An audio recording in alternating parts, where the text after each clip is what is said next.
કોપીરાઇટની તકરાર થતાં Housefull 5નું teaser delete કરાયું.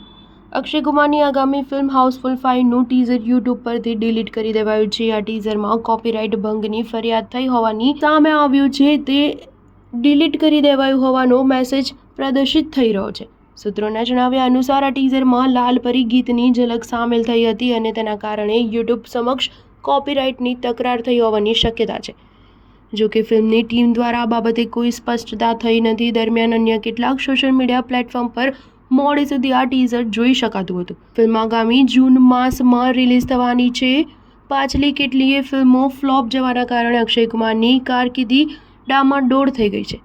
આથી તેને આ ફિલ્મ માટે બહુ આશાઓ છે. ફિલ્મમાં રિતેશ દેશમુખ, જેકલિન ફર્નાન્ડીસ, અભિષેક બચ્ચન, નાના પાટેકર, સંજય દત્ત, જેકી શ્રોફ સહિત કલાકારોનો મોટો કાફલો છે. સ્ટાર ન્યૂઝ 7 હંમેશા સચ્ચાઈની સાથે.